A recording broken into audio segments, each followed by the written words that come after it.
Look left, look right, there's food. The temptation around us is kind of crazy, especially around the holidays. But then you have summer that's going to happen, and my birthday that's going to happen. Of course, Easter. There's always a reason to buy chocolate, cookies, cake, ice cream. The list goes on and on. Today, I want this to be a conversation, Wellness Warrior. So I'm going to be looking for you guys in the comments because I'm about to talk about what I was thinking to end up here. It hurts my brain to know that I was actually obese because in my mind's eye, I didn't see myself as obese. Most people don't. And I think just like everybody else, I used to walk around talking about how I just have a few pounds to lose. In my brain, I actually thought that if I lost 20 pounds, I would have been fine. So to get here from there took me 80 pounds. I don't know exactly how much because I didn't weigh myself before I started. So more than that. We need to be honest if things are going to change. So I'm being honest with you, right? I'm going to talk about all my stuff in the hopes that you, Wellness Warrior, are going to be honest with yourself. If you do that, then we start seeing the real data and we open up the possibility of actually changing everything. So yesterday, I sat down at my computer and I looked at some of my photos and I really took the time to really write down what were the things that I was thinking that allowed me to get to that state. I want to know first, have you ever actually taken the time to write down what you think about food or what you thought about food if you've moved past it, what you thought used to be healthy, and compared it to what you learned today, like recent years? The reason I'm asking that question, and please comment if you've done that. The reason I'm asking that question is that when you actually take the time to write down these ideas that you think are true, and then you look at your current day's behavior, you start to see something. Because when I didn't understand what foods were healthy to eat and what things to put into myself, my body suffered. Okay, I'm just going to say that straight up. My body suffered. I was overweight, obese. But even worse than that, I was on the road to diabetes. I was on the road to arthritic surgeries. I was on the road to who knows whatever else was going to happen to me because in my family, there's also heart issues. Limbs have been cut off due to the diabetes. People have lost their vision. There's a lot of bad eczema and skin problems, which I was starting to have skin problems too. There's been a lot of things that happened in my family. And my body being in pain had started to take all of my attention, which means that my mind was suffering too. I'm happy in this picture. Like, I'm smiling. I'm looking good. I love doing stuff. This is why I love this picture. Because I love doing stuff. And even though I'm overweight, obese in this picture, I still love it because it reminds me I never stopped living my life. But boy, did I suffer the day after this event. I was in pain and I was a mess. Wellness Warrior. It's so important for us to understand that without health, nothing else actually matters at all, right? Our physical depends on our mental, and our mental depends on our physical. When I started these videos years ago, I used to say at the beginning of the video, and after I introduce myself, I make these videos because we need both physical and mental health to have an overall sense of well-being. And then I would say, if you're new here, subscribe.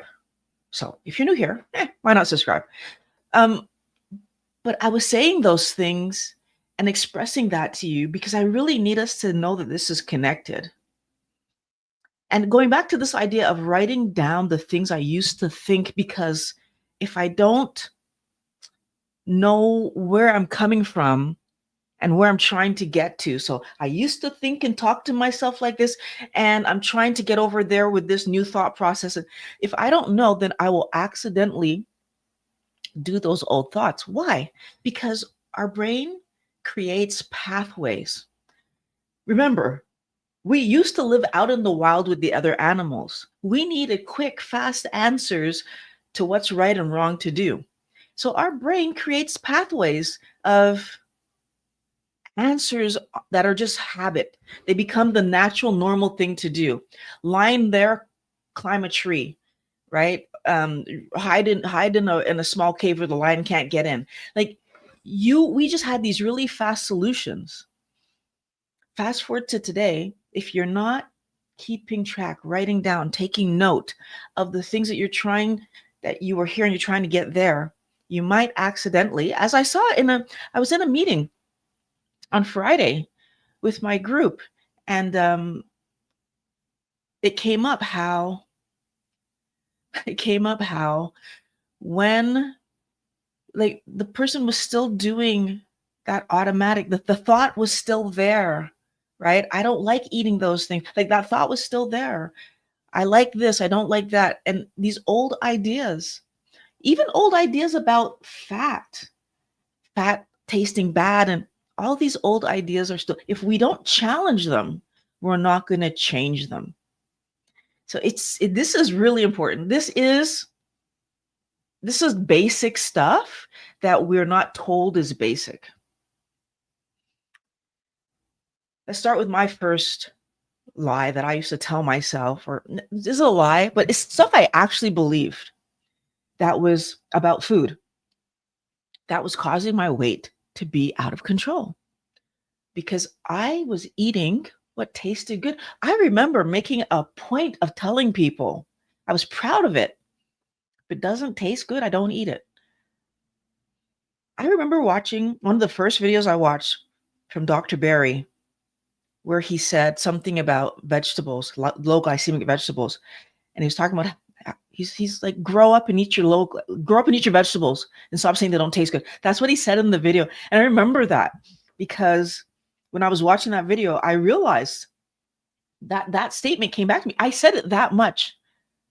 I don't eat anything that doesn't taste good. I was so proud of that. I said it that much that when he said, grow up and eat your vegetables, I actually felt silly for having said that to so many people. As an adult wellness warrior, I said that to people. The reality is that taste shouldn't be a factor in what you're eating, right? You should be eating for health. I honestly feel like in my adulthood, I was still rebelling against being forced as a kid to eat vegetables I didn't like. I being forced as a kid to eat beef, which I couldn't stand. I feel like I was still rebelling as an adult by eating only fun meals, right? I'm eating pizza and French fries and fried chicken and spaghetti and chocolate as desserts. And I feel like in my rebellion, I was destroying this beautiful body that I have to take me through the rest of the world. I was the rest of my life. I was destroying it because I wanted to eat fun foods. Your body doesn't care about the taste of food for the reason that we think our body cares. So we taste food and we think, that's another thing people will say, well, why do I have taste receptors if I'm not supposed to like what I'm eating? That's not why we have taste receptors, in my opinion. When we were back in the day and we needed to pick things off of a bush and we weren't before we had all these books and written all the chemical whatevers that are in these plants, we just knew that things that tasted like X, we should avoid. Bitter, I'm sure we didn't chase bitter back in the day. We were avoiding bitter. We were avoiding like anything that was astringent or spicy, we would avoid. Today, we end up eating things that we're not supposed to be eating. It's crazy. We are not using our taste buds for what they're meant to be used for because we figured out how to cook things. So taste buds are sensory organs, Wellness Warrior.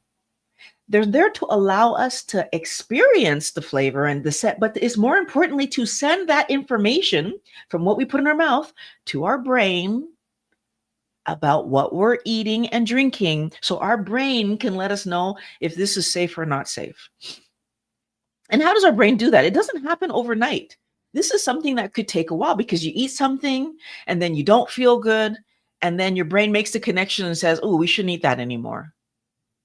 Like all the other animals on the planet, right? We smell and taste, they're connected. Like all the other, especially the carnivores on the planet, that smell taste is connected. And what happens when a dog or a cat, if you give your dog or a cat something that it doesn't know, the first thing it does is it smells it. And if it doesn't smell right, it walks away, Wellness Warrior. It gets the heck out of there. Not us. Nope. We're going to push forward, right? We're going to find a way to eat the garbage. Why? Why do we do that?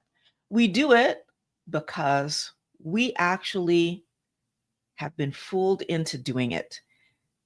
Because somehow or other, we've decided that we should be able to tolerate all of these potent signals from our mouth going to our brain, going that when our body is going, oh, that didn't have a good reaction, and our brain is saying, yeah, don't do that again. We just keep doing it. Kids don't do it. I want us to pay attention to that. If you look at a baby, when you first start putting solids, so not breast milk, but solids in this child's mouth, when you pay attention to the kid's face. My daughter did not have a negative reaction to meat. But oh my gosh, the facial reaction she made when I put sweet in her mouth. So banana was the very first fruit she had. And like sweet potato, she made the same face when I put sweet potato in her mouth. These sweet tasting ones, no, her reaction was not great. All the meats, she was fine. If we were to pay more attention to our children who are experiencing these things for the first time and their brain is giving them the signals for the first time, I think we would do much better, Wellness Warrior. I'm gonna put it like that. We would do much better. So let's hello, Carol Kramer. I'm so happy that you're enjoying these conversations. I try. So it makes me happy to hear that you're enjoying them. I really want to hear from you guys today. This is a conversational. I want to start having more conversations with you guys. So bring your questions, bring your thoughts, comments, on what I just said. I want to know what you guys think about this. Hello, Herbert. How are you doing? T. Lewis. Hi, Violet. You can just call me Violet. I prefer that. Hi, Violet from Southwest Ohio. Not a doctor, by the way. The things you think are so helpful. I'm very happy that you're finding this information helpful. I'm trying. I'll be very honest with you. And it says Renee Brown. Hi, everyone. I wish you all the healthiest and happiest holiday. I am happy and healthier, down from 191 to 184. Congratulations. Yes, it can be done, Wellness Warriors. Stick to what is healthy. Put it in your body. That is absolute perfection. Thank you for the comments, guys. Keep them coming. Keep them coming.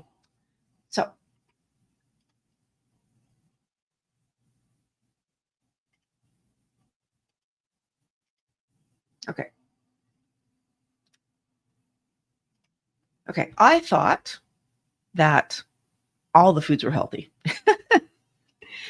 I really did. So that a calorie is a calorie thing, yeah, they got me. They actually got me. I was not even making any distinction between fruits. So vegetation, fruit is there to represent vegetation. Fruits and vegetables versus meat. I wasn't like seeing that that was all that different. I thought they had the same value. And then, of course, we have the packages. But I want to take this a step further because this foolishness got me really, really, really, really, really, really a lot because I I didn't understand the impact of eating sugar on our hormones. So when you eat high sugar diet, insulin rises. And it rises more than if you would have eaten protein and fat. And that distinction needs to be made. So I've heard a doctor put it like this. If you said that eating fat gave you on a scale of 10, 2, then protein, he said, would give you about a 6 on 10. Lots of room there still to move. But he said that carbohydrates give you a 10. And he pointed out, as I'm trying to remember the doctor's name on my list of doctors here. I know Dr. Bickman has also spoken about it, but that first doctor that said it was a long time ago. It might have been Dr. Westman, Fung, or Barry. I'm not sure which one. But the point that they made, and Dr. Bickman recently, I saw him and he verified this information. When you eat carbohydrates alongside protein and fat, you're still having the biggest spike. So you are getting to 10 just because there's carbohydrates on the plate. I don't think that we understand. I did not understand that, first of all, at all. I didn't have any idea about it. But I don't think that we understand the implications of that enough, because when you eat carbohydrates at all, so even if you're eating them beside protein and fat, they are still pushing that insulin response. And therefore, whether I'm eating standard diet or keto diet, low carb diet, all of these diets that are lower in carbohydrates, the carbs are still there. Now, the thing that for me that says, and sure, I have less of them. So I feel like that understanding that it's still a 10 to my body, whether or not the amount of carbohydrates got solved quickly. And I think that's the piece of the puzzle we don't understand.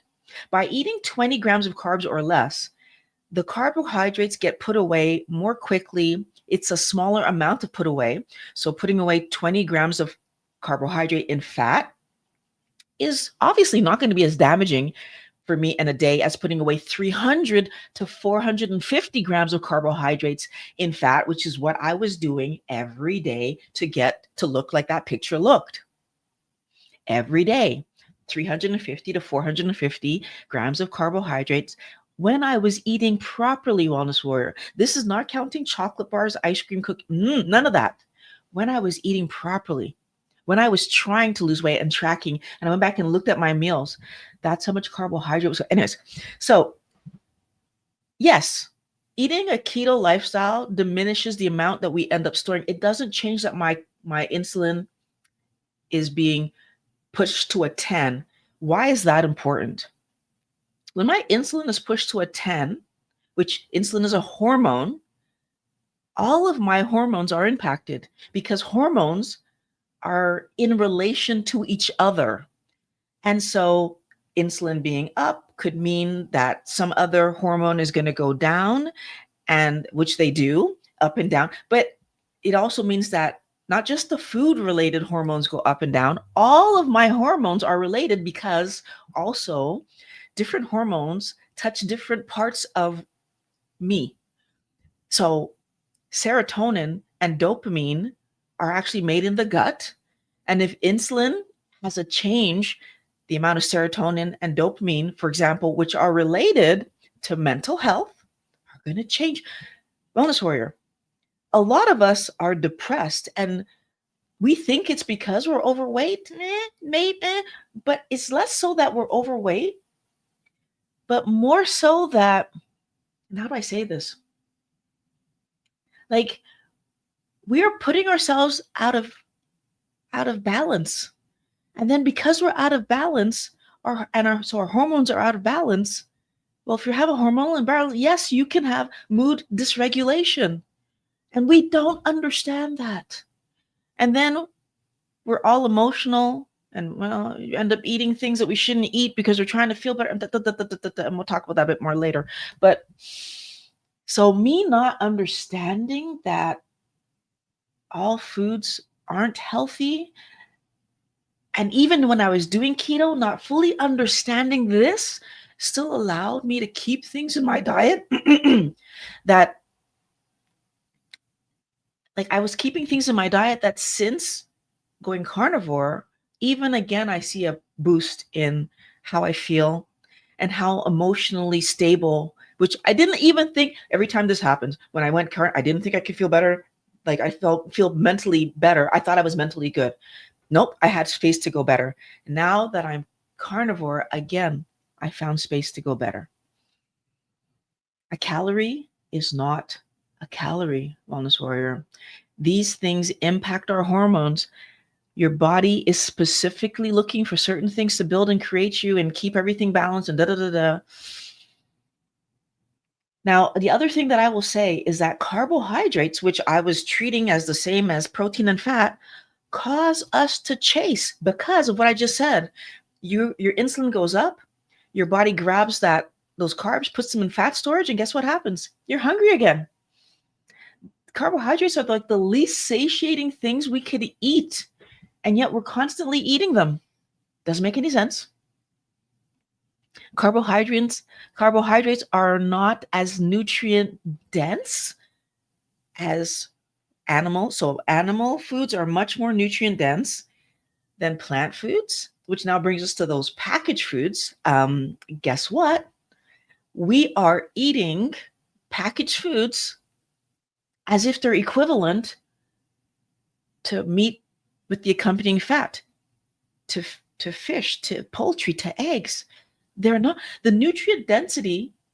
So, oh my goodness, I not can remember his name. He's not on my list. I'm looking at my list right now. There's a doctor that talked about processed oils. And maybe if you guys saw my video where I made a whole video where he was like a good portion of the information I was talking about. But he talked about the fact that ultra processed food is actually nutrient deficient foods. Like it's made with sugar, which is nutrient deficient, and then flour, which is nutrient deficient, and then vegetable oils, which is nutrient deficient. And basically, he concluded that ultra processed foods are nutrient deficient foods, and we're using those things to build our bodies. So when you are giving your kids these lunch stupidities that have fake meat and crackers and sometimes even fake cheese, there's no animal product in there to build their brain and their body properly. This is part of the reason that they said kids can't be vegan, I believe it was, because they weren't meeting their height requirements and they were having health issues. And it is so important for us to understand that nutrient density of food is important because A, it helps us to not be eating 24/7, but also B, that it helps us to build ourselves properly.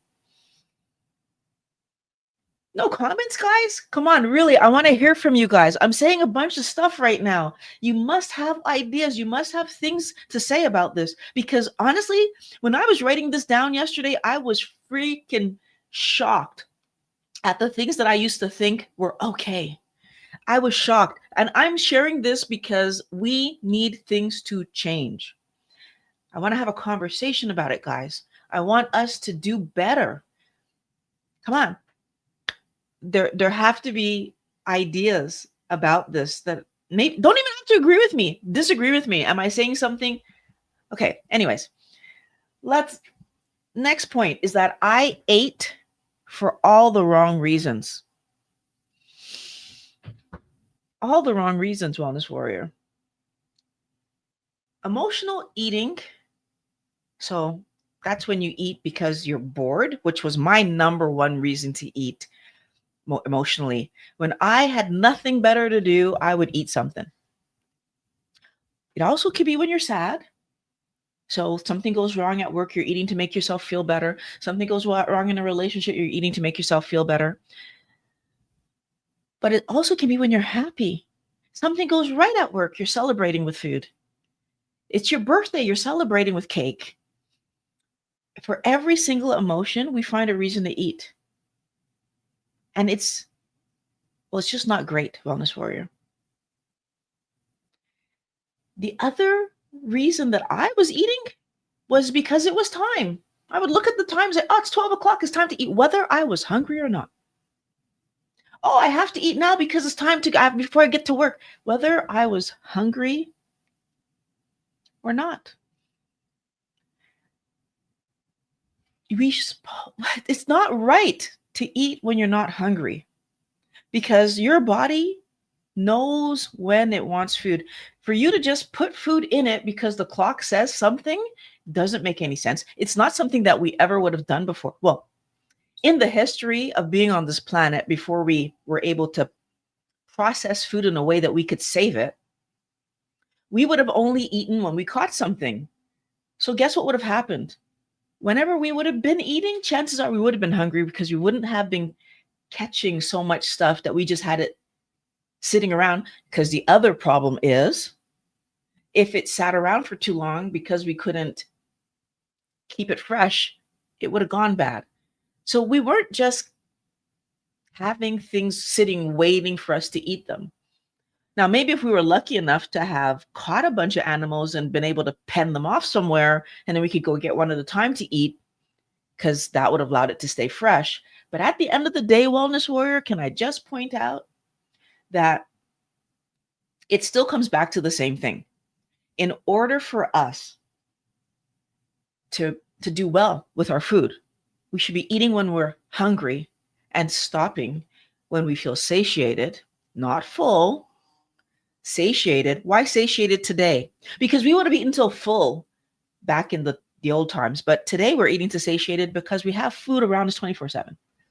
There is no reason for us to eat until we can't move. And then we have the other problem that I lived. I used to eat because the opportunity was in front of me. What I mean by that is because remember, I don't eat things I don't like. But if I happen to be somewhere and somebody had something in front of me that I liked, chocolate being the number one thing that I ate, not related to time, not related to hunger, just related to it's present, I ate it. Bad, right? Especially in this time of the year, especially around my birthday, especially in the summer, especially going grocery shopping. That's what's at the cash. No matter what I was doing in the history of being me before I found keto, when I saw chocolate, I ate chocolate. So you can imagine that that means that pretty much daily I had opportunities to be eating chocolate, and I did. Again, we saw the picture. If we don't change these things, wellness warrior, we're going to keep being stuck in these bad situations. So I need to know how I used to think so that I can see when I slip back into it. How many times have you looked at a healthy meal and just thought, I don't want to eat that? A healthy meal because maybe your kids or your spouse was eating some kind of garbage and you weren't. Don't allow the old ideas to creep back in and derail what you're trying to do on this world. Because honestly, remember what I've said this a bunch of times. That's the trap. Food companies know that you will allow this stuff back in because you just can't this stuff is just perfect for you, and you're going to eat it because it tastes delicious because they manufactured it to taste perfect to humans, as unhealthy as it is for us to have.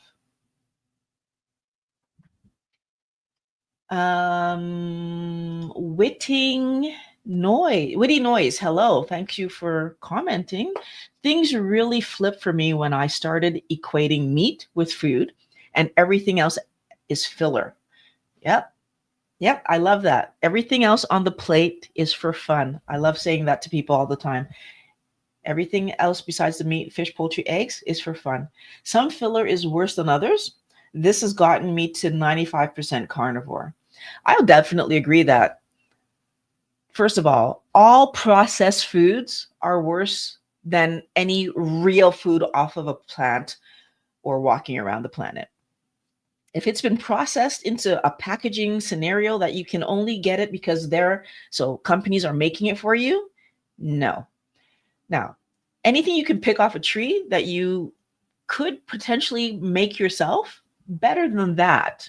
Still not necessarily what you want to be eating.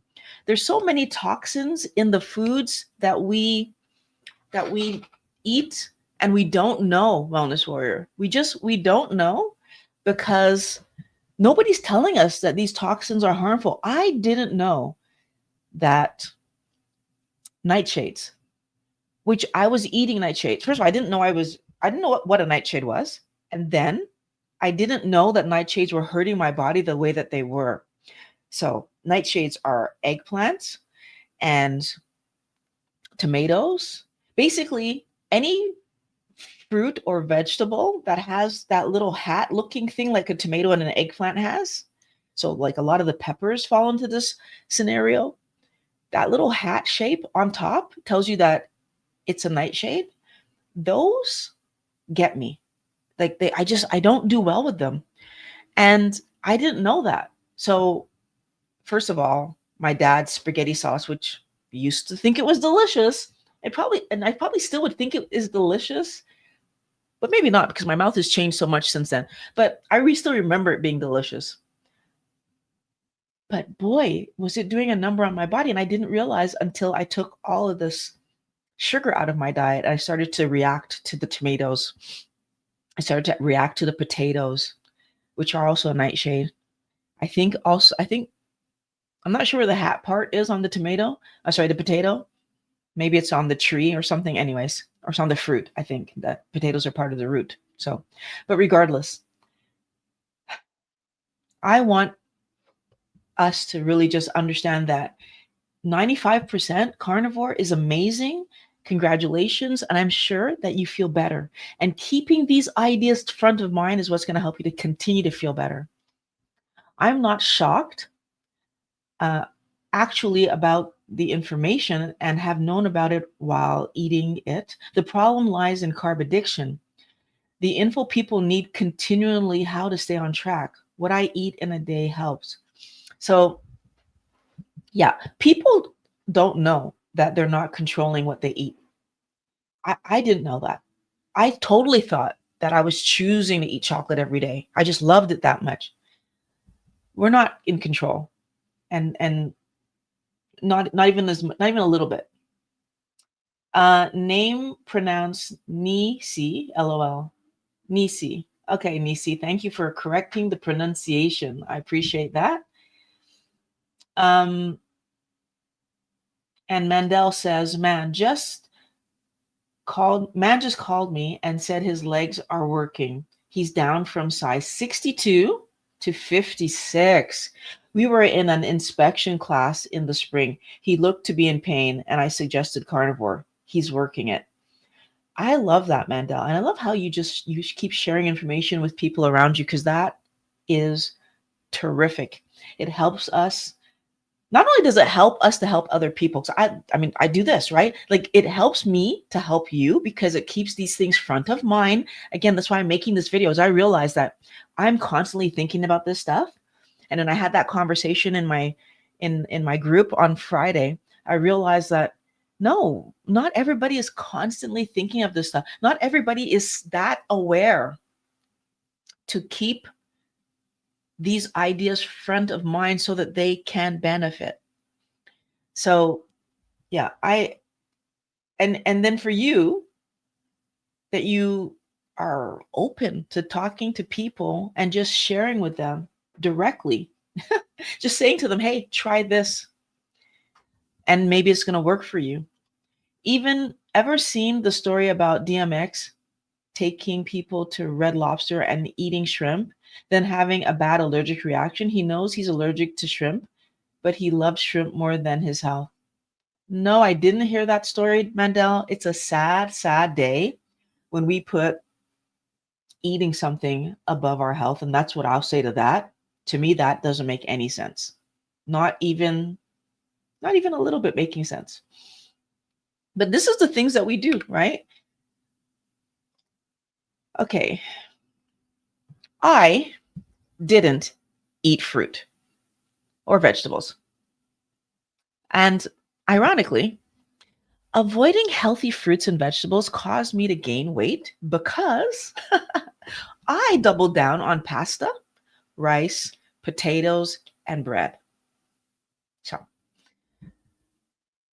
I ate all of those as much as I wanted because I thought that rice, pasta, potatoes, and bread were healthy, especially when you're living on your own and you're buying the expensive versions like the fancy pastas that are made from all kinds of crazy grains, and also buying like quinoa as a side dish and all these things that I was buying, not eating fruits and vegetables though because I had a personal protest against eating those things. And then realizing now today that this belief that I had that rice, pasta, potatoes, and bread were healthy didn't do me any favors. Brown bread, right? Brown bread with all the ancient grains in it that when you chew on it, it hurts your teeth. Just as carb heavy as everything else. And we get the added benefit of those grains that are going through your digestive tract, ripping up the sides of your digestive tract, making your internals not good. Today, I understand that the true mistake that I was making here was I did not know what I actually needed to eat to be healthy. So, meat, fish, poultry, eggs, that's what we actually need to eat to be healthy. And yeah, like there's no reason to eat anything else unless you're doing a keto or low carb lifestyle, where in which case eat the low glycemic vegetables and avoid the things like rice, pasta, bread, and potatoes, carrots, all the sweet vegetables, and I mean any vegetable that tastes sweet, peppers, sweet peppers, corn, um, beets, like anything that tastes sweet, we really need to pause and understand, even in small quantities, what that's doing in our body. Because remember, the doctors have helped us understand that even the smallest amount of carbohydrates coming in beside your protein and fat is adding a humongous spike. And that means your hormones are out of check. Your like everything, hormones are not just about your sex hormones and just about emotional regulations. Hormones play other roles in the body. I don't know all the roles. What I do know is that we are not allowing ourselves to truly understand that everything being in balance matters more than we will ever understand, because we are not going to understand why our body needs to be in balance. But trust me, our body gets it. Our body absolutely knows why it needs to be in balance. So, yes, eating out. Um, yes, eating out of habit is worse. I've done that for years. I totally agree with you. And the other thing Witty Noise is saying, When you compare nutrition labels on a steak with a box of cereal, you would think the cereal has more nutrients, definitely has more iron shavings. You know, can I say that that's one of the things that actually had me confused? Because you would get these packages and they would, first of all, on the front of the package, no sugar. And like, so no sugar means no added sugar, but I didn't know that. So, like, oh, no sugar, so much fiber. And, a great source of, they start naming the vitamins D, E, K, P, G, and none of it's bioavailable, or at least not much of it is bioavailable. Let me say it like that, because maybe some of it's bioavailable. I mean, if I chew on a toothpick, I'm sure, and I swallow a piece, I'm sure some of that's going to do something, but it's not what my body's looking for. It's not what my body wants. It's not what's the healthiest thing for my body to be ingesting. But they get us with these packaging. And then, so on the packaged foods that they're trying to make look healthy, they have all this information on the front that's telling you how healthy it is. On the packaged foods that they're making for fun, they have all this imagery and information on the front telling you how decadent and delicious it is. So we have the decadent, delicious, gonna ruin your health. And we have the very healthy, but doesn't taste great. And we're supposed to know how to make these decisions, wellness warrior, with this bad information that we have. And can I just say that, so I'm looking at these two packages, I went for the fun stuff usually, but then when you're eating this fun stuff, you turn it over, actually on both of them, whether it's the healthy stuff or the fun stuff, when you look at the nutrition information, it's usually written in a way that doesn't look so bad, right? Now, it doesn't look so bad partially because we don't even know what we're looking for. Before, when I would have turned over that package, even if someone would have told me carbohydrate, reminded me, because I knew it, carbohydrates and sugars are two words for the same thing. If someone would have reminded me that, when I turn over a package of bread and I see that 2 slices is like 30 grams of sugar, and I'm in my normal way of thinking, first of all, 30 grams of sugar, I'm not sitting there going, well, how much is 30 grams of sugar? Most people don't. So 30 grams of sugar is 6 teaspoons of sugar or 2 tablespoons of sugar. Now, the new question for you is, would you go to your kitchen right now, go into the cupboard and get a tablespoon and get 2 tablespoons of sugar and just eat it? I know I would have never done that, because at least I had enough common sense to know that's not healthy. Yep, that's what 2 slices of bread is. But go back to the fun stuff. So that serving of cookies that they're going to tell you, which is maybe, let's say it's two small cookies is a serving. And you can look at it and you say, oof, now that serving is maybe it's 45, 60 grams of carbohydrates. Again, now that's 3 tablespoons or 4 tablespoons, right? So would any of us do that? Not likely. But somehow we do it here. We just eat the cookie. As a matter of fact, when it came to cookies, who ever had a serving? I didn't have a serving. So I had like the row or half the row, or right? Like, you just do, because you're throughout that course of the day, if you let yourself have 2 cookies, if you don't go back for another 2, you're special, right? Or you're from the older generation. My mom can eat 1 cookie. I don't know how she does it, but I do know how she does it. Cookies aren't her thing. So if you offer her a cookie, they're not her thing. So she will eat 1. But it's not many people that are like that.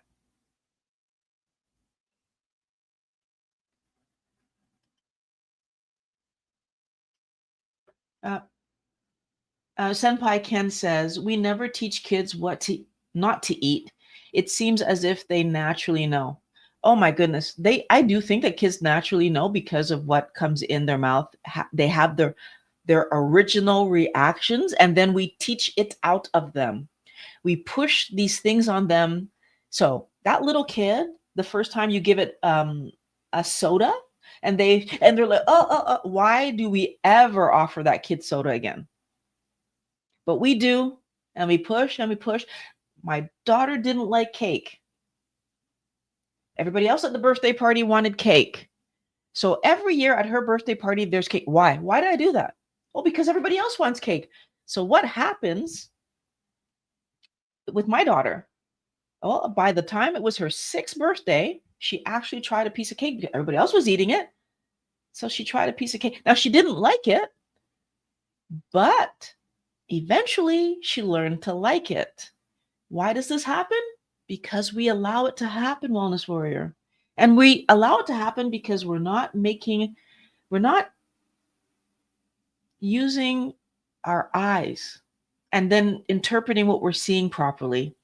I saw her freaking out when she was putting it in her mouth. I saw her not liking it. I kept giving it to her. Same thing with strawberries, same thing with kiwi, same thing with bananas. All these things that when she first got them, she spit out. She didn't want it. But I kept giving it and I kept giving it until eventually she started liking it. One serving equals one sleep, right? I don't know anybody. And that's why I think like the best thing you can do if you're going to buy this kind of stuff for your kids in the house is buy single serving packages. So they actually have the understanding that when I finish this, it's done. I can't go back and get more. That's a different serving. And I honestly feel like that's the best thing that we can do for our kids, because if we don't, then they end up doing the silliness of eating multiple servings because it's there, it's open. I avoided fat.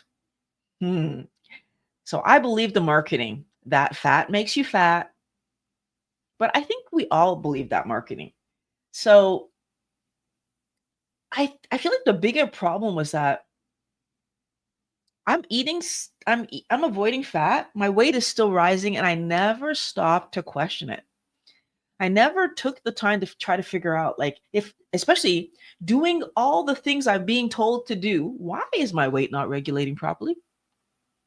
That was a huge mistake, Wellness Warrior. I should have taken the time to try to understand why my body wasn't getting the results that I should have been getting because I was doing the things. I actually thought that margarine, vegetable oil were perfectly healthy and like equivalent to butter. Like, give me butter, give me margarine, and I didn't make the difference. They tasted similar enough, although not really. But again, when you're having margarine all the time, when your mouth is trained on sweet all the time, can you tell the difference between butter and margarine at the end of the day? When butter was available, I always took it because I'm not even sure why, but I always took it. But I didn't know that margarine, vegetable oils were ruining my health. And again, that doctor whose name is evading me talked about that in the video that he put up for I think it was Low Carb Down Under. And he walked us through how it was ruining us. It was actually causing poor health, actually causing increased weight. It's toxic. And it's apparently the beginning of all of our weight issues goes back to processed oils. So that's the other piece of this puzzle that I want us to understand. Our eyes are trained on sugar. We've all been told, because we're in this keto carnivore world, sugar, sugar, sugar. And some of us are still allowing ourselves to go out to eat, and our meats are being made in this poor quality garbage that's not helping our health. And why we need to understand that that's horrendous, extremely bad, like terrible. Why we need to understand that is because plant oils are not going to do the same for our bodies as animal oils. So how did I figure that part out? Well, when I was eating, so I was still eating keto at the time, But what I was doing was I was making my coffees in the morning with a little extra fat. And to entertain myself, again, I shouldn't, so I'm opening up all the wounds. I was entertaining myself with flavor still. This is why I'm saying this to you. I hadn't even seen that it was happening to me, that what it tasted like was pushing my behavior. So in the morning, since I needed to put a little extra fat in my coffee to stop myself from losing weight, that was my reasoning. I didn't want to lose anymore. I was putting butter, like I've heard people talk about, and coconut oil. And so now, depending on what was happening, I would play with the ratios. So sometimes it was just coconut oil, sometimes it was just butter, sometimes it was a bit of both. And then there was a stretch of time where I was doing just butter and I was really liking it. And I didn't take a picture of this. I should have taken a picture of this, but like I do have a picture of this, but I didn't put one in the slides. But if I show my hands to the camera, I'm not sure if it's going to focus in. Oh, okay. I can't focus. Okay. If I show my hands to the camera, my hands look perfectly fine right now. But what used to happen when I had poor quality oils is my hands were all like white and it was almost like I had eczema in the palm of my hands. They would be flaking and peeling, and it was really, really, really bad. But as you can see today, my hands are perfectly fine. Can I get that to focus? Does it have to be here? My hands are perfectly fine. You can zoom in. My hands are perfectly fine. There's no flaking. And as a matter of fact, my skin is getting better. So like dry skin was the other thing that I was trying to heal so I had ridiculous dry skin. I still have a little bit of dry skin, so it's not completely healed, but I had ridiculous dry skin. My dry skin is so much better today. What I noticed when I did, I think it was a few months in a row of just butter, when I went back to coconut oil in my coffee, about 3 days later, my hands started to be, it was crazy fast. It was fast enough that I noticed and I was like, what did I change? And right away I was able to see my coffee. It was the only thing that was different. Wellness warrior. One of the things that we need to keep in mind is that when you eat something and then you stop eating it, the stopping to eat it doesn't correct it immediately. What does that mean? It took months for my hand to get back to normal when I stopped. So when I was doing butter every day for months. And then when I kind of remembered, yeah. And honestly, I was doing butter for months because I just was liking it that much. And that's not the only reason. And I was playing more on the coffee side. So the flavor changes were happening on the coffee side. Then when I kind of dialed in which 2 coffees I liked, and I knew I was going to do those for the rest of time moving forward, which I'm still doing those same 2 coffees. Then I started playing with the butter coconut oil thing again. And that's when bringing back the coconut oil, bang, my hand wasn't a problem. What is that? The reason I'm pointing this out and I'm kind of pausing here is to help us understand. We think that, if I stop doing something by next week, I'm better. No, the time it takes for your body to get that toxin out of you is not days for a lot of these things. For some of them, it's months, but for many of them, it's years. Yeah, years with an S. So when we're trying to be healthy and we're doing something and we do it for a few months and then we bring that garbage back in, the damage happens real fast, wellness warrior. And I've used this analogy before because I think it's so apropos. When you have a cut and it starts to heal, but it's not fully healed, and you hit it and it breaks open, it hurts worse and it takes longer to heal. And chance that it gets infected is more because it re-broke open. And if it happens a second time and a third time, eventually you're going to need antibiotics or something. Because the more times that you keep breaking that same spot open, the harder it is for your body to heal it. We keep giving our body a break and then bringing back the garbage, not realizing that you are impeding your body's ability to do what it needs to do to keep you healthy, to keep you safe. It can't do it by itself. So those plant proteins, And plant oils, I should say, in this point, we're talking about oils. Plant oils out, shouldn't be there. Plant proteins aren't as bad because the same amino acids are there, but sometimes we do end up getting an amino acid that wouldn't normally be in our body. So, for example, people that are, how do you call that when you're gluten? When gluten's a protein. So some people, when they can't manage gluten, that's why, because it just, their body doesn't break it down properly. And so, and we're not meant to eat gluten, by the way. That's not, grains is not something humans should be eating. So the fact that some of us can manage it and only a few of us can't tells you something. None of us are managing it. It's just how quickly are the people who have the gluten intolerance showing their signs. None of us are managing it well. That's a fallacy, Wellness Warrior. It's a game that they play with us. The same way that peanuts, probably none of us should be eating either, because some of us have violent reactions, which if some of us are having violent reactions, back in the history of being on this planet, if we would have seen somebody eat something and have a violent reaction, and some people have had that peanut reaction and passed away, all the rest of the tribe would have said, nope, nope, don't eat that thing. It's not healthy. Not us. Not us. We blame that one person for being allergic, for being intolerant, for having a condition, not for highlighting for the rest of us what we actually should be doing. It's crazy. And we also need animal fats for the correct production of our hormones. As I said earlier, that helps us to have good mental health. We need animal fats for the correct production of our cell structures.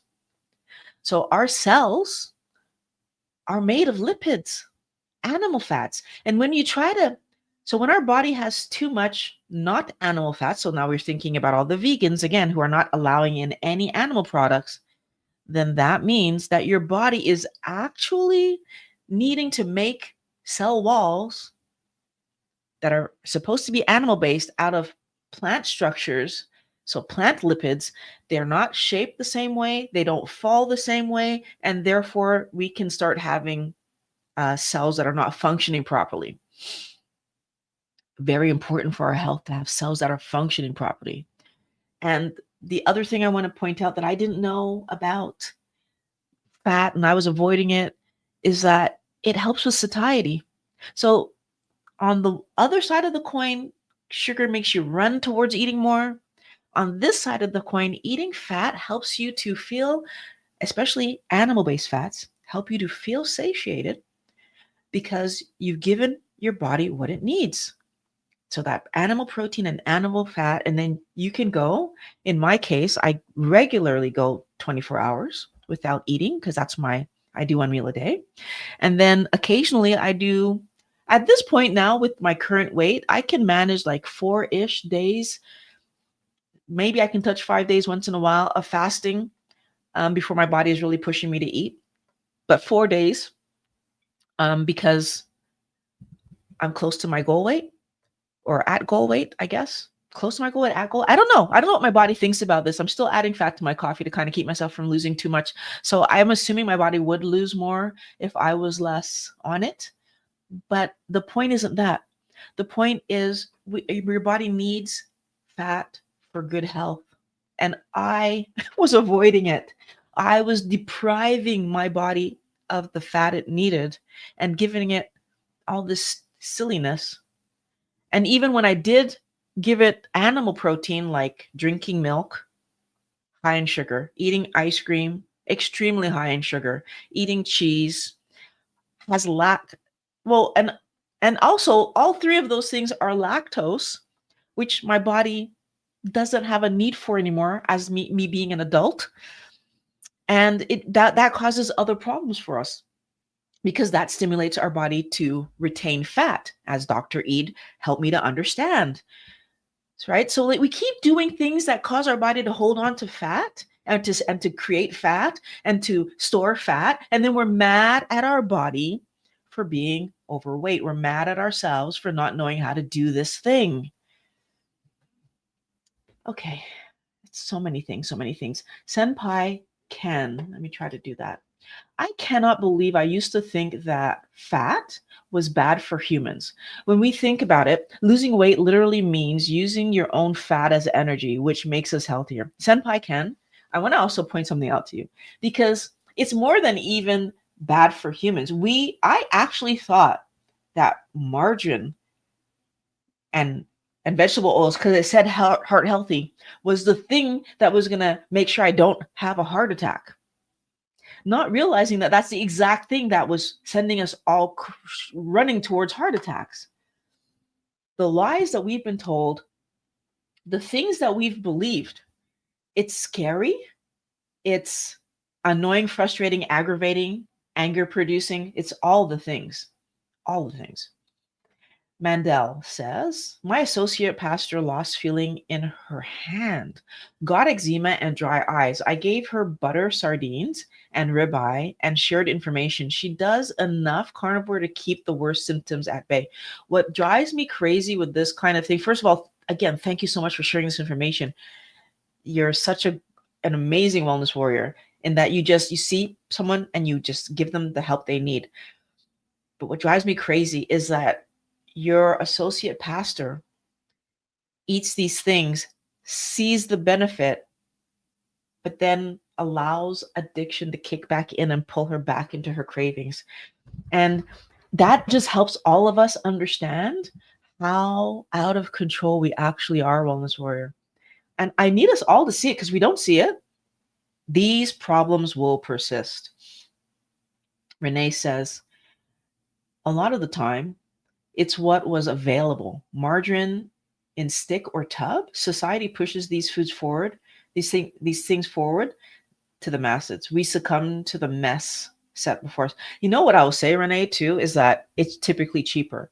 So butter is expensive. And if you want like pasture raised and finished butter, it's even more. So what a pound of butter costs you, you're buying a half a pound. And you're paying $2 on top of that here in Canada. So think about that. Instead of paying 5 something to 6 something for a pound of butter on special, you're going to pay like 7 for like a half pound of butter on special, if you can get it on special. If you buy it at regular price, it's like $9, $12. It's like the prices here are crazy. Mandel says, whenever she went back to the doctor, she said the nurse and doctor were all into the nerve cell covering and the fat for vitamins and hormones, like they were hearing new information. Your videos third hand. We're all into the nerves cell covering and fat for vitamin. So yes, like that's the part that, so thank you for saying that. It took me a second to figure out what you were saying, but when I learned this information and I went back in my memory to what I had learned. So this is why it's so important to like be aware of what you're talking to yourself about. In my memory of eating healthy food, in my memory, I know that myelin sheaths are made of fat, that our entire brain is made of fat. I learned all of that in university and CEGEP. You see, and university. I learned it in both places through all of my degrees, because I was in sciences, and yet somehow when it comes to picking foods, we're picking plant protein to build animal bodies. Now, if we were herbivores, that would make sense.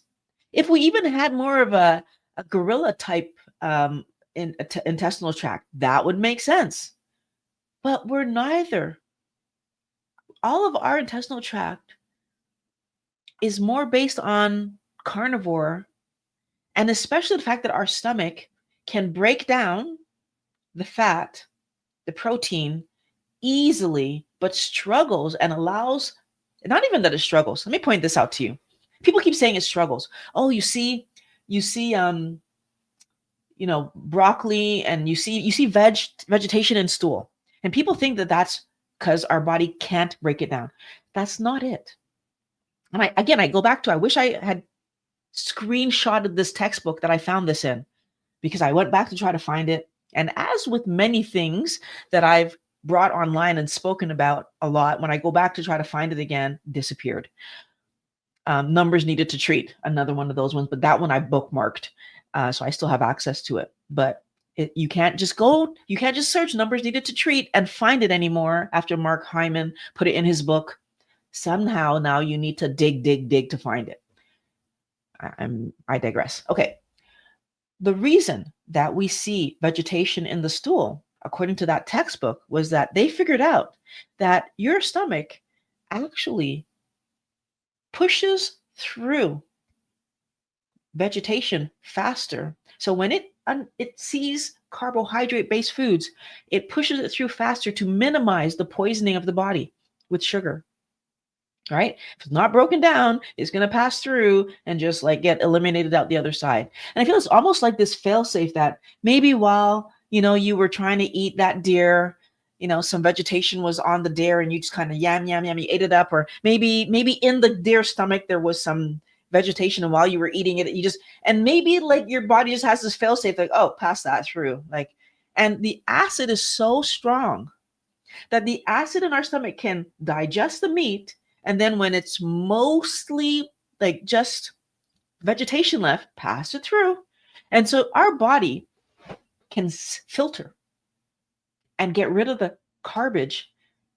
But then we turn around, we just eat more and eat more and eat more, to the point where we cause blockages and slow down our body, because our body's struggling, Wellness Warrior. It's just struggling. Guard yourself for attending holiday gatherings. You will be surrounded by a lot of emotions. To avoid emotional eating of wrong things, get those carnivore meals in beforehand. I say get the carnivore meals in. I also say plan the carnivore meal there. I also say make sure that you know what meats will be available, and then bring your own meat if you don't like what's going to be available. These are your holidays too. Do everything you can to make sure that you have what you want to eat, and whatever's going to keep you on track. For all the people doing keto, it could even be that if you're doing keto, bring the side dishes that make sense for your keto lifestyle. This is me. This is where I am today. This is the conversation I'm having with you on this story about where I am today. But you need to pause and look at where you are right now and make your decisions based on where you are right now. What do I think about food? What was I thinking about food? What do I want to think about food? So that when you're in front of food, you can see it, first of all, meat, fish, poultry, eggs. And when you're in front of all the garbage that's constantly around us, you're making the best decision for the way of life you're living. If you're living low carb, then you might have tomatoes and potatoes on your plate, but how much? You're doing low carb, right? Trying to keep it under that 125. If you're doing keto, then you're going to have less than 20 on your plate. What are you choosing, right? You're not going to be choosing potatoes at that point. You're going to be choosing something else. Otherwise, that would probably not be a very satisfying meal, unless you find eating one French fry or a quarter wedge of a potato a satisfying meal. Some people can do that. Like I said, my mom can eat a cookie. She'd probably be very happy with that. That's not my story. So when I was doing keto, I tried to make sure that whatever plate I was making, the veg that I was eating at the time, because I thought it was healthy and I thought it was what I wanted. Again, what I wanted, I was thinking about food in the way of like and want and entertainment. I've changed my idea on that, but I thought it was what I wanted. And then I stuck with it. I was able to get to this weight, well, a little bit above this weight, because I lost a little bit of weight in the last few years. But I've gotten down to what I consider goal in 5 months of eating keto. I wasn't carnivore. The point is, eat healthy and help yourself to accomplish the goal you want to accomplish. And that means when you're going into these events, be thinking about what you're really trying to accomplish, which is eating on plan, whatever the plan is that you're doing. And that means I need to work out those thoughts in my head, right? The more they can control what we consume, the better they can business model. Manufacturing the food predicts the issues your medical industry can exploit. Absolutely. They create disease in us and then make medications. So they're making money on the food side, they're making money on the medication side, because I didn't even realize how many food companies and medication companies are kind of intertwined, and there's crossover, and that there's companies above that own both arms of the. It's ridiculous. It's ridiculous, Wellness Warrior. They're making money from us at every single turn, and I hate it. Absolutely hate it. um T. Lewis says, I did not think much about food. I just followed family teaching and the types of foods that my family could afford. And that's the best thing that we can actually do when we're little. But when we get into adulthood, like I was when I started to like make these mistakes, well, some of the mistakes that I was making about I'm only eating what I like and all that tantrumy kind of behavior that I was showing because I didn't have control as a kid. None of us can avoid that. As adults today, we can do better for our kids. We can pay attention to what they're reacting to. First of all, we can only give them what's healthy to eat. First of all, there's so many things we can do differently for our kids compared to what was done with us. So I definitely, I can resonate with what you're saying. Hi, Pat. Nice that you can make it. Oh, you're just jumping in to say hi. Okay, I'm sure you're gone by now. Mandel says the majority of businesses are the drug or the treatment. The government and the media don't know how to exist without our addiction. I don't think that they know how to. I agree with that one 100%. Medicine needs bad ultra processed food. Bad food needs medicine. They absolutely hold hands. I agree with you 1,000%. From my office in a bad neighborhood, I pass by multiple dialysis clinics and candy stores and health clinics before I get to a grocery store with meat. Can I just say how disgusting I think that is, by the way, that that's even the case? It like it's a frustration, it's an anger, it's a ah like I don't even know how people live with themselves. The people that make money, let me be clear. I don't know how the people that make money live with themselves when with this kind of a mentality. I did cleanses. I did cleanses. I wasn't even consistent with the cleanses, Wellness Warrior. Like I wanted to do them every 6 months, but in reality, I did them every few years ish. And I ate like all the junk food knowingly because I'm going to do a cleanse, right? And like my cleanse is going to reset my body and I'm going to be back to healthy. And now I did cleanses because I had weight on me that I knew shouldn't have been there. I did cleanses because I had skin issues that, I did cleanses because I had the weight. But at the same time, I'm eating the junk thinking, well, but you know what? I'm going to do a cleanse in a few weeks. It never was every 6 months. So even if that would have saved me, which it wouldn't, I'm going to tell you why in a moment, but even if that would have saved me, I never did it. I just kept eating the junk because to do the cleanse, you had to eliminate a lot of things out of your diet and take these pills that they were providing for you. And it was a 14-day run of just eating what they told you to eat, which also meant I needed to cook.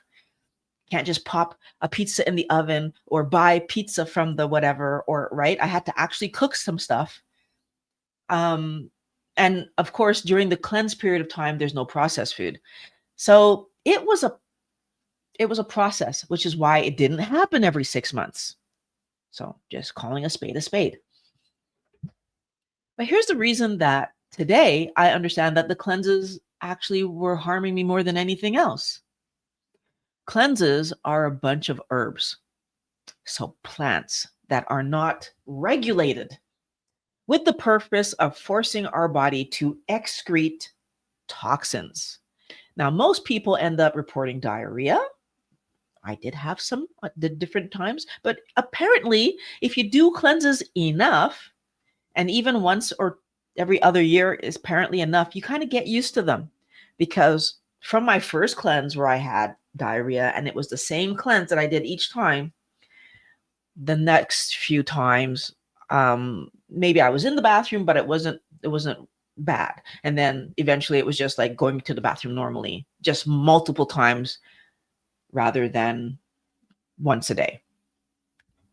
So what I want us to think about is what Dr. Chafee helped me to understand, which is what led to me becoming a full-blown carnivore. Those spices are the most toxic part of the plant. That's why they make my mouth burn and they're so flavorful and right. And those herbs are being chosen because they're causing my body to excrete. What's really happening, again, wellness warrior, if we stop and think about the biology, in my opinion, what I think they're doing is they're giving you something that your body's going to be like, oh no, we got to get this out of here.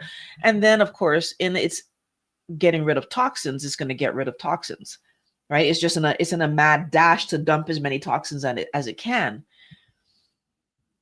And that's not healthy. Like basically, it's that whole idea that, of what's that? Hormesis, where you give your body a little bit of toxin for it to become stronger. But the difference here is we're giving our body 14 days of toxin for our body to just dump as much out. But then if hormesis actually takes effect, when we eat the little bit of toxin in the foods that are coming in now, we're going to tolerate them even better. What does that mean?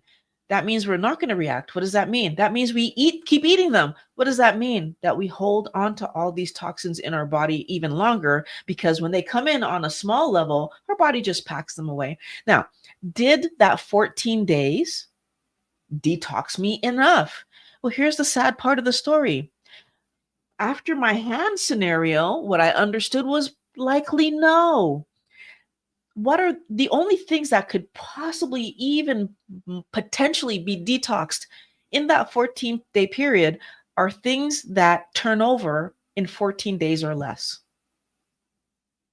But now we have a new problem. Things that turn over in 14 days or less, because I'm eating very healthy vegetables and cooking these very healthy vegetables in seed oils, and I'm having a small amount of meat because I'm trying to detox, then my body is getting a bunch of plants and toxins, and then I'm ingesting these toxins to flush toxins. And so those cells that are 14 days or less rebuild are being rebuilt somewhat, some of it, not all of it, somewhat, with this garbage that's there, that's available. We are just baking in. Now, luckily, in 2 weeks, those will be replenished again and they'll be gone. They'll be back to whatever you're eating normally. But then remember, when I go back to eating normally, am I eating the best diet? No.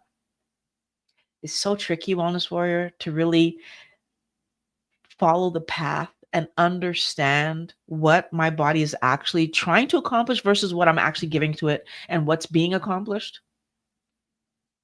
I really did think I needed to detox myself because I was having joint pain and because of my weight and my skin issues. But in fact, our liver and kidneys absolutely take care of detoxifying us. We don't need to eat something to detox. We don't even need to fast to detox. Let me say that right now. Fasting as a detox, less so than fasting as an opportunity for my body to do all the natural chemical processes that it would be doing if it wasn't taking time up with constantly having to process food. It's part of the reason I'm not like so worried about fasting every single week, like extended fasting, like for 2 days, let's say, for every week or every other week, or fasting for 4 days every month or something. The reason I'm not really worried about that is because every single day I give my body like 16 to 23 hours without solid food, because the only thing I'll have at some point is a coffee when I'm hungry. at some point. That first, which is usually, I think, a thirsty signal, which is why I have a coffee. So, and I'm pretty sure I'm right, because after I drink my coffee, I'm fine for the rest of my day. So our real problem is that we're consistently eating more garbage than our body can detoxify. And if we continue to eat more garbage than our body can detoxify, then we're going to stay in this problem. Now, people think that buying meat and fish is too expensive, right? Especially when they have families to feed, right? So we'll eat the junk and then we'll do a cleanse because that meat is just, oof, fish. My gosh, how am I going to afford these things? We aren't thinking about this the right way, Wellness Warrior. We're really not.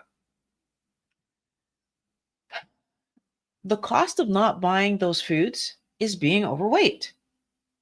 It's being in pain all the time, right? Not sometimes, all the time. I was in pain all the time.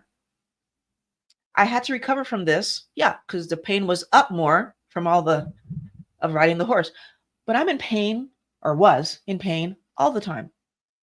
The cost of buying the affordable fruit cup, cereal bar, or processed nonsense is an aching body that needs medication just to manage the pain, Wellness Warrior. So I used to think that I loved pizza. I loved chocolate and French fries. Oh my gosh. I used to think I loved these things. The reality isn't that. I was eating them despite the damage that they were causing to my body, despite the weight that they were putting on me, because I was chasing them, because I was out of control. I wasn't deciding to eat any of this stuff. This stuff, if I saw it, I ate it. As I told you, opportunity. If I saw French fries, I ate French fries. If I saw chocolate, I ate chocolate. If I saw pizza, I ate pizza. I could see a steak and just like, yeah, I'm good. I'm not hungry. I could see pork chops and I'm good. I'm not hungry. But put a pizza in front of me and I was taking a slice. I was not in control of what I was eating, the same way that drinkers aren't, the same way that the people in the bathroom stalls aren't. When you are doing those kind of chasing behaviors, you're doing it because you can't help it. I was doing it because I couldn't help it. Our emotions are all tied up in our food. And we talk about food like it's our friend. It's going to keep me company. And I'm not bored when I was eating it, because that's reality. I wasn't bored when I was eating because I could focus on that. And then it was done and I would focus on getting more. That's why a row of cookies couldn't last, because it's not long enough. I'm going to be up for hours. That row of cookies, at least I was smart enough to take only 2 at a time. So that row, at least a row lasted me the whole night. I've seen people in my family go through a row in minutes. When we're trying to build our body, the goal of food is to build us. The goal of food is to energize us, right? That's the real reason that we're eating food, real food, meat, fish, poultry, eggs, real food. It's the only thing that we need, according to Dr. Eid, Georgia Eid. She said it. She said it in my video. I was so happy. I was ecstatic. I was jumping around when she said it. The only thing that you need to eat, if you can only afford to buy one thing, you buy the animal foods, meat, fish, poultry, eggs, right? She did caution that some people have trouble with dairy, some people have trouble with eggs, but meat, fish, poultry, most people can do that. And that's what you should buy. It has all of the nutrients, micronutrients to build and fuel us, the accompanying fat to build and fuel us in the right proportions, Wellness Warrior. Like when she said that, when you're eating it, you're going to just feel amazing. If you're not eating it, you're going to feel horrible. But if you're eating it, you get to feel amazing. You get to live your life at your healthy weight because a healthy body regulates its weight, Wellness Warrior.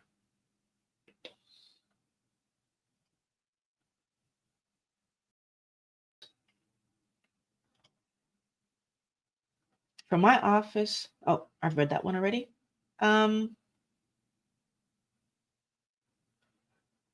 So, am I wrong to see the war in Ukraine as, among other things, a way to raise wheat prices to processed food junkies? Oh wow. Can I just say that I don't think I've looked at this enough to talk to this topic. So I'm sorry to tell you that I don't know enough, but I wouldn't be surprised. Wellness Warrior, like it breaks my heart that it breaks my heart that money matters more than all of us being okay. We live in a world today where obviously we have the means to take care of ourselves, take care of each other. And we don't invest in taking care of our fellow people. So this country wants to take over that country. This country wants to own that land. And it's about being the strongest. It's about being the biggest and not at all about helping people. Not at all about the world that we're in and the benefit that we can share to everybody else. So we'll have missionaries that go around and do positive things. And we'll have we'll have organizations that give. But as individuals, we are not taught to share. We're taught to take, mine, all for me. This is again when Mandela's telling me that, oh, he stopped and told this person, stopped and told that person. It makes me so happy. But I also see where it's so hard for most of us to do, because when you try to give people something that will help them, their automatic reaction is, what are you going to get out of this? How are you trying to scam me? How are you trying to trick me? That's a real thing, Wellness Warrior. We have been trained to take. And when people are giving, we don't understand it. We don't understand it. And I really want that to change. It would make me happy if these videos contribute to that change. I'm noticing that seems to be the last comment. If anybody has any more comments before I wrap up, I'm going to give you this opportunity. But Mandel, I think you're talking about something that is just so important for all of us to put our minds around. We live in a world where we could be helping more. And yet many of us barely can make ends meet.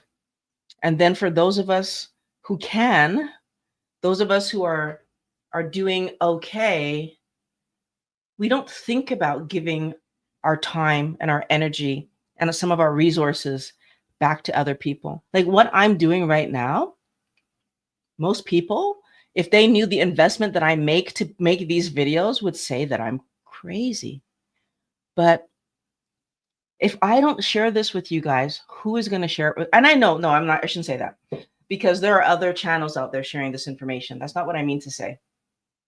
What I mean to say is, if I don't share the mental health portion of this stuff, who is going to share it with you? Because I don't see many of the other channels talking about it in the correct way. So I've seen people talk about it and saying things that makes me so scared for anybody who will follow that advice, because you can't just pretend that you don't think a certain thing. You have to relearn, you have to retrain, you have to actually let yourself understand to do something better. And that takes work. I see all too many people jumping in and just saying, oh, just do this, just do that. It's going to be fine. That's not how this works, Wellness Warrior. We work on getting better. It took me time to understand how to even cook the meals that I cooked when I started keto. And then it took me time to understand that I didn't need to eat all that veg that I was eating, even though Dr. Berg said, 10 to 12 cups of veg and whatever. There were all these other doctors that were saying, well, actually, once you're fat adapted, the vegetation isn't really that necessary. It took me time to do my research to fully understand and trust that that was reality and I could cut it back. And then I had to live it and see that, hey, I feel fine. I feel great. Cut it back some more until finally February this year, I took it away completely. It feels like such a lifetime ago. It's not even been a year that I've been carnivore. It feels like it feels so natural that I cannot believe it's only been less than a year, 10 months, maybe 10 months. But I feel great. My body feels great. So I think that we all need to give ourselves the space to learn what we need to learn.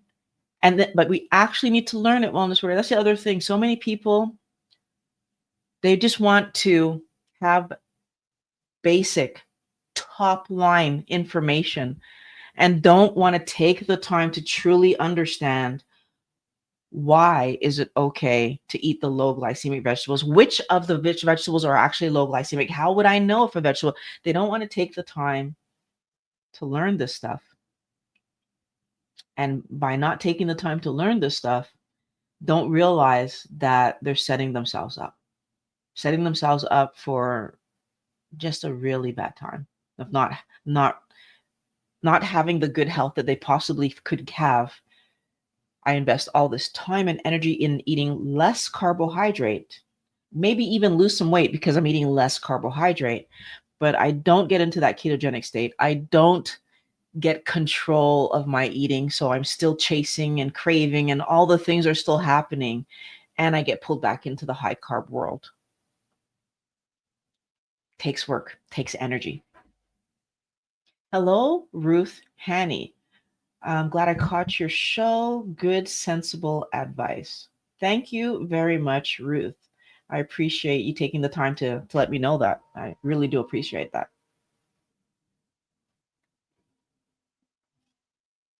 I helped a lady who's trying to help people get healthy with her fitness church service monthly. And I disagree with many of the people's talking vegan. Ugh, but they're doing something. That I definitely, now that I know the sneaky, tricky problem with vegan, it's really hard for me when I hear that people are vegan. But at the same time, I know that most people are doing vegan because they're trying to be healthier. I know that most people are doing vegan because they believe it's the best thing for themselves. And I know that most people who do vegan, if they do it in a healthy way, so real food only, end up not eating the garbage and therefore end up having better health. And so that's a win. The problem is over the course of years, when they start to have the other problems, will they be able to see that animal protein is what's missing and why they're having the other problems? And a lot of the times, unfortunately, they don't. Yeah, it's very, very sad that that happens. But at the same time, there's so much information out there about our bodies needing animal protein. I think that vegans and vegetarians who do their research will eventually come to that conclusion. Hopefully, with the least amount of damage to their bodies, they will come to that conclusion. And all we can do, if we know that person, is share the data that we have access to in a loving, caring way and leave them with it. Because A lot of them are trying to be healthy. Now, for those that are doing vegan, vegetarian because they love animals and they're not looking at their health, sometimes they can see the negatives and still go forward. And that's when I feel like that person probably will struggle until something huge happens to make them take a different decision. Again, very unfortunate scenarios. It looks to me like that was the end of our questions. I want you to succeed, Wellness Warrior. So what I'm going to do is I'm going to put a video there's a video in the description and it will be linked next for you to do and to go about and you watch that video. Is going to help you to turn your dieting mistakes into permanent fat loss. So click on that link and I'm going to meet you over there.